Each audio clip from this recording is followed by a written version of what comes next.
Hello po sa ating pong mga katoto. Kumusta po ang ating umaga? Heto po tayo, nagbabalik ang ating pong kwentuhan, ang ating pong talakayan, kwentuhang pangbarangay. Tayo po'y muling magkakasama sa mga oras na ito, mga katoto. Kumusta po ang ating umaga, ha? Nakapag-almusal na ba?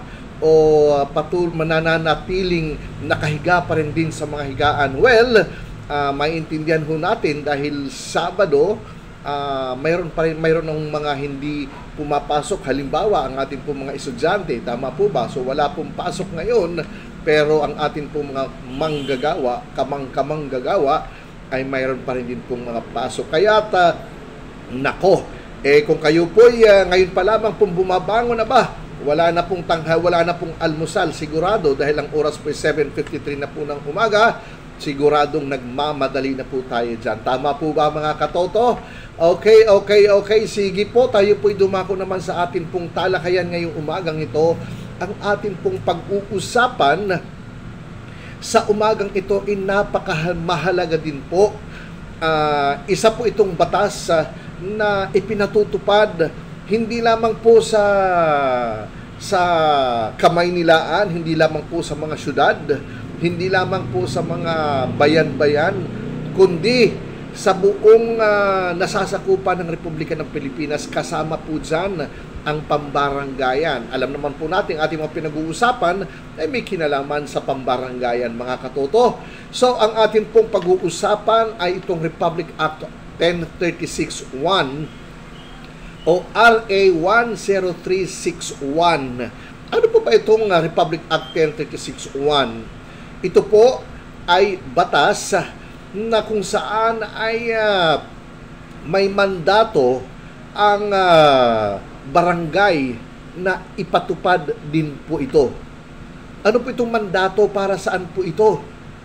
Ito po ay para sa ating mga manggagawa, mga domestic helpers, o yung atin pong mga kasambahay na nagtatrabaho, naglilingkod para may mabuhay, para buhayin, tulungan, suportahan ang pangangailangan ng kanilang sariling pamilya, mga katoto. Mayroon pong batas na nagmamandato sa kapakanan ng mga kasambahay. Pag sinabi ho natin kasambahay, ito yung mga literal na mga katulong sa mga bahay-bahay na kung saan ay siyempre ikaw ay tagapagluto, tagapaglaba, tagapaglinis, ikaw po'y naglilinis ng kotse, hardinero. Lahat po ay saklaw sa batas na ito. Ano po? Dito po ay pinoprotektahan ang bawat mga kasambahay na magkaroon ng patas na pagtrato, na pagkilala, mabigyan ng proteksyon, no? Tamang pakikisama doon po sa atin pong mga kasambahay, sa atin pong mga katulong na gumagawa, tumutulong para sa kapakanan ng kanilang mga amo. Although, mga katoto, hindi po ito nag-a-apply dito po sa ating pambaranggayan dahil unang-una ay ito pong barangay ho namin isang maliit lang, payak na barangay na may mga maliliit na negosyo. Karamihan po ay residente, wala hong mga mayayaman, wala ho kami mga tawag nito mga apartments. Mayroon man, pero ito po ay talagang literal na tuluyan lamang ng mga nangungupahan. Pero yung sasabihin mo na may mga katulong, mayroon naman po siguro mangilan-ilan na mga katulong. Sabi ko nga po dito, mga hardinero, mga naglilinis ng mga sasakyan, ay sakop ho rito lahat ng uri ng mga trabahador, mga katulong sa bahay.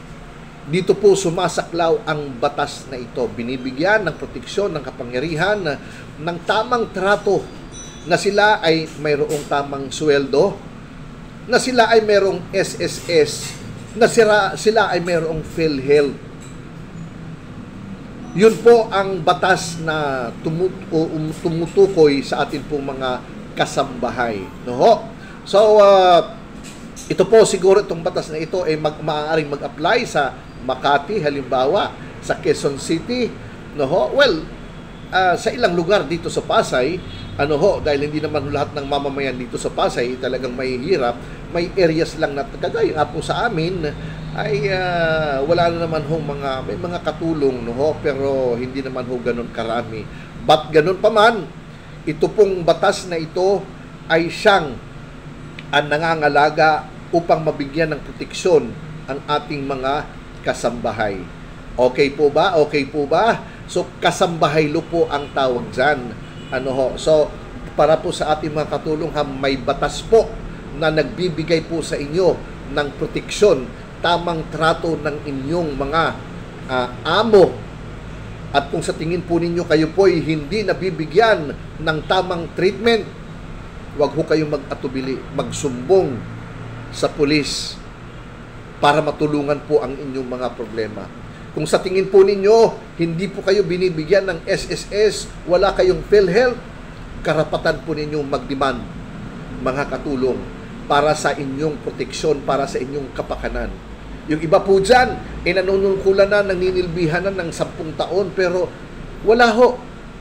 Ako ho'y naging kasambahay, naging houseboy po ako. For 3 years, kung hindi po ako nagkakamali. Unang salta ko po dito sa Maynila, 3 years po akong nangamuhan.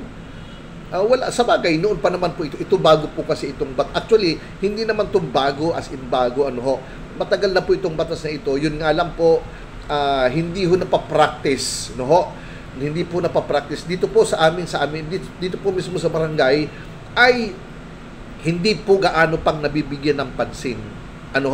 Although ito po ay ibinaba, may mandato na ito ang DILG, ibinaba na po sa mga barangay na ipatupad itong kasambahay law, pero sabi ko nga po, ay hindi pa rin po ito nabibigyan ng atensyon. Hindi lalo na siguro sa ibang barangay na kung kami nga po ay barangay na kumikilos, pero hindi naman po tayo perfecto. Mayroon po talaga mga aspeto na kung saan ay hindi ho natin nabibigyan, natututukan ng pansin, kagaya nga po nitong kasambahay law. Pero ang ibig ko pong iparinig, ipaliwanag po sa inyo na may batas po na nagbibigay ng proteksyon sa mga katulong, sa mga kasambahay, na magkaroon ng tamang proteksyon, tamang pagkilala, tamang treatment sa atin pong mga katulong. Hardinero ka man,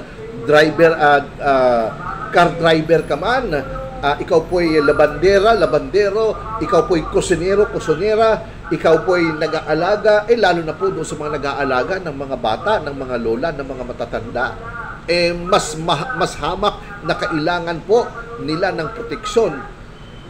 At di po ba, karamihan ganun po ang nagiging sitwasyon. So, sana po mga katoto ay meron po tayong nalaman sa araw na ito patungkol po sa kasambahay law, na lahat po ng mga katulong, lahat po ng mga gumagampan sa kanilang mga amo bilang katulong, bilang hardinero, bilang driver, bilang kusinero, bilang labandero, labandera, kayo po ay may karapatan, kayo po ay may proteksyon. Atin po mga tindero, yung atin po mga tindera sa mga sari-sari store, sa mga hardwares, mayroon po kayong karapatan, may proteksyon po kayo sa kasambahay law. Alright, so yun lamang po mga katoto, at kung kayo po ay may mga katanungan, may mga agam-agam, mangyari pong mag-comment, magtanong po, wag hong mag-alala. Sasagutin po natin sa abot po ng ating makakaya. Yun lamang po. Maraming salamat. Magandang umaga, mga katoto.